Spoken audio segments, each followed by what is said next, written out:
Salam, 8-ci sinif 2-ci hissədən bugünkü dərsimiz olacaqdır. 8.2 sağlam qidalanma.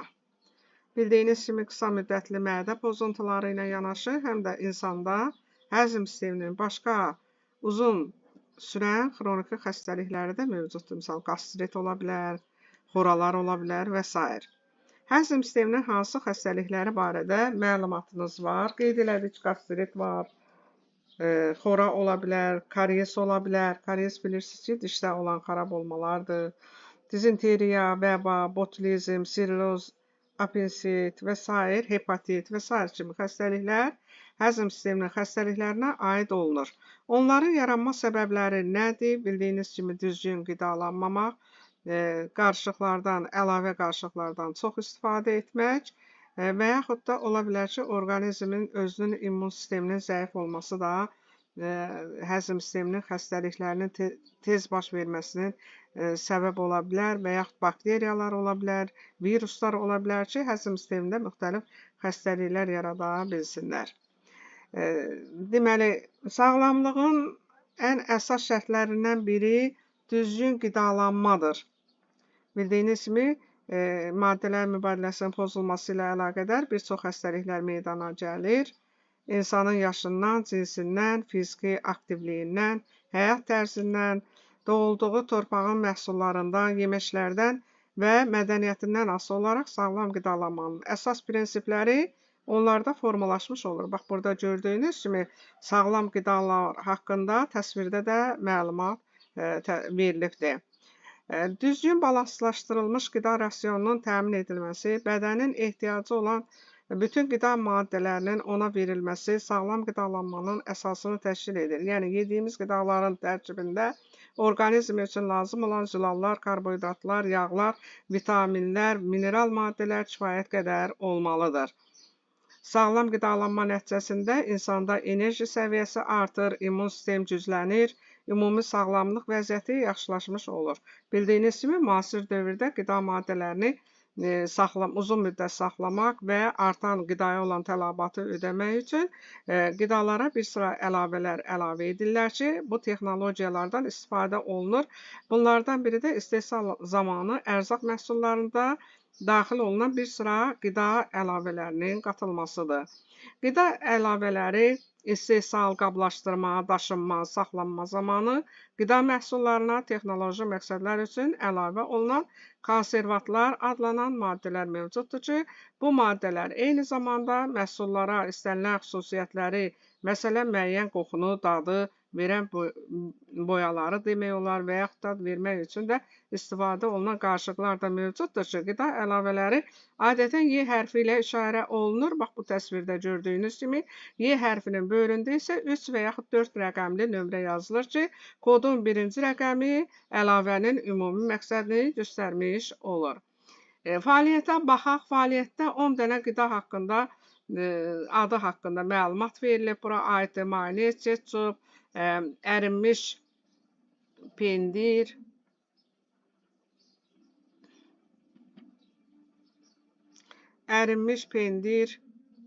bircə dəqiqə,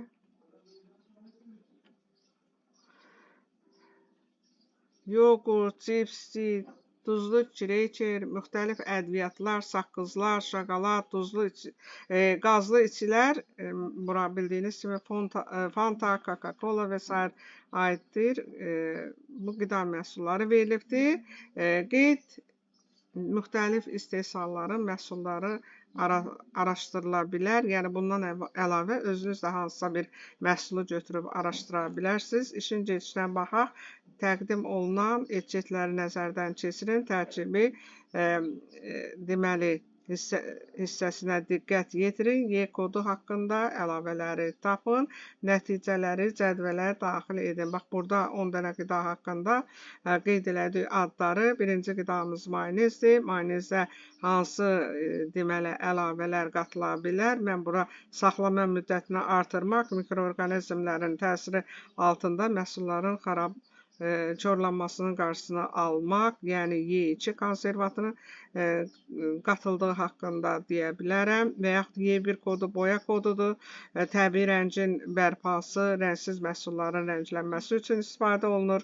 Y4, Y5 bunlar isə müəyyən qatlığa malik məhsullar əldə etmək, orqanizmin quruluşunu yaxşılaşdırmaq və qorumaq məqsədi daşıyan əlavələrdir. Y6 dad və qoxu gücləndiriciləridir ki, təbii məhsulların dadını verən süni birləşmələr və kalorili dadlandırıcıların qatılması qeyd oluna bilər. Bu məhsulları deməli, marketlərdən alan zaman onun üzərinə diqqətlə baxmaq lazımdır və bu zaman onun üzərində Y hərfinin qarşısında olan rəqəmlərə xüsusilə diqqət yetirmək lazımdır ki, orada olan qatqılar nədən ibarətdir, onlar haqqında dəqiq məlumat əldə etmək, sonra isə həmin məhsuldan qida kimi istifadə etmək düzgün hesab olunur. Bunu sizin hər biriniz özünüz edə bilərsiniz. Müzakirə edin. Qida əlavələrinin müsbət və mənfi cəhətləri nədir? Qeyd elədik ki, qida əlavələri ola bilər ki, qidanın saxlanılma müddətini artırsın. Bu, müsbət əlavə hesab olunur. Mənfi cəhət odur ki, allergik reaksiyalar yarada bilər, ishal yarada bilər və yaxud da ki, immun sistemi zəiflədə bilər və s. Onlar insan orqanizmə zərər verə bilərmi? Hansı hallarda fikrinizi əsaslandırın? Deyək ki, immun sistemi zəiflədir və yaxud vaxtı keçirilmiş uzun müddət qalan, saxlanılmış qidalar orqanizmə ziyan vura bilər və yaxud da ki, kanserogen maddələr mövcuddur ki, qatqılar, onlar bu tərkibi daha dəqiq yadda saxlamaq lazımdır. Y123 və Y121 qatqıları bir çox ölkələrdə qadağan olunmuşdur ki, belə qatqılar olan qida məhsullarından qidalanmaq üçün istifadə etmək olmaz. Qida əlavələri dedik ki, orqanizmdə bioloji fəallığı artırır, sonra orqanizmin xaric edilməsi sürətlənir, toplanması, bədəndə daxil olması tezliyindən də bu asılıdır. Onların bəziləri insanlarda fermentativ sistemə, fermentlər sisteminə mənfi təsir edə bilər, bağırsaqda ishal yarada bilər, mineral maddələrin soğurulmasında çətinlik törədə bilər, allergik reaksiyalara səbəb ola bilər və yaxud da həddindən artıq qida maddələrinin qəbul olunması ürək xəstəliyi, deməli, diz oynaqlarında artrozların yaranması, qaraciyər piylənmənin həyata keçirməsi, yəni qaraciyərdə piylənmə, serozun əmələ gəlməsinə, arterial təzyiqin qalxmasına, şəkərli diabetin əmələ gəlməsinə səbəb ola bilər və yaxud da ola bilər ki, hipertonik xəstəliklərin sayının artmasına gətirib çıxara bilər. Ona görə də insan qida rasionuna zülal yağ, karbohidrat, vitamin, mineral maddələr, tərkibli qidalardan istifadə edərkən onların miqdarına fikir verməlidir, tərkibinə fikir verməlidir. Həddindən artıq karbohidrat və lipid qəbul olunması qeyd elədik ki, təsvirdə də göstərdiyim kimi piylənməyə gətirib çıxara bilər ki, o da orqanizmdə bir çox xəstəliklərin artmasına gətirib çıxara bilər. Ola bilər ki, qidanın tərkibində zülal miqdarı az olsun, zülalın miqdarı qidada az olanda, bu zaman az qəbul olunan zaman distrofiya inkişaf edir. Distrofiya hüceyrənin və hüceyrə arası maddələrin zədələnməsi nəticəsində orqan funksiyalarının dəyişilməsi ilə xarakterizə olunur. Yaxud da ki, sağlam qidalanmanın şərtlərindən biri də qida məhsullarında təhlükəsizlik və sanitar normalara uyğun hazırlanmanın olmasıdır. Nəzərə almaq lazımdır ki, bəzi qida maddələri məhsulları ya düzgün hazırlanmayanda, yaxud da ki, müxtəlif qarışıqlar qatılanda onlara kanserogen xassələrə malik olur. Kanserogen xassəyə malik olma isə orqanizmdə bədxassəli şişlərin yaranma ehtimalının artmasına gətirib çıxarır. Məsələn, bitki yağlarının çox qızdırılması, yəni qaynadılması, təkrar ondan istifadə edilməsi, ətin və toyuğun hissə vermə prosesləri zamanı benzopren maddələrinin qidaya keçməsi bu maddənin ən güclü kanserogenlərindən sayılır. Xarab olmuş qoz fındıqda isə tərkibində güclü zəhər olan alfa toksinlər mövcuddur ki, bunlar da orqanizmdə qaraciyərə çox mənfi təsir göstərir və qaraciyər xərçənginin yaranmasına gətirib çıxarır. Mən fəaliyyəti qeyd edəndə dedim ki, tərkibində qida əlavələri olan, məsələn, Y123, amrat və yaxud da ki, Y121, sitrus, bunlar sübut olunub ki, kanserogendir. Yəni, bir çox ölkələrdə tərkibində belə qatqılar olan qida məhsullarından istifadə olunması qadağan edilmişdir. İnsanın qəbul etdiyi qidanın böyük bir hissəsi termik təsirə məruz qalır. Yəni, bişirilmiş şəkildə qidanı qəbul edirik. Belə qidalar orqanizmdə sürətli, yəni həzm orqanları tərəfindən daha tez parçalanmaya, həzmə məruz qalır.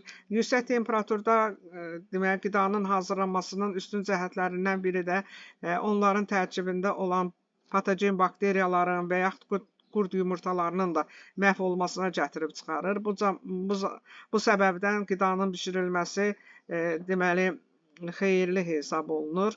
Qida zəhərlənmələrin qarşısını almaq üçün saxlama müddətinə xüsusilə fikir vermək lazımdır. Bişirilmiş, deməli, saxlanılmış qida həddindən artıq uzun müddət saxlanılsa, bu zaman botulizm xəstəliyinin yaranmasına səbəb ola bilər və yaxud selikli qırışaların, qida borusunun, mədənin, qida borusunun selikli qırışasının qıcıqlanmasına, qaraciyərin, böyrəklərin zədələnməsinə gətirib çıxara bilər. Bunun üçün ədviyyatlı qidaların qəbul edilməsi də məsləhət deyil. Bugünkü dərsimiz bu qədər. Öyrəndiklərinizi tətbiq edin növbəti dərsimizdə. Sağ olun.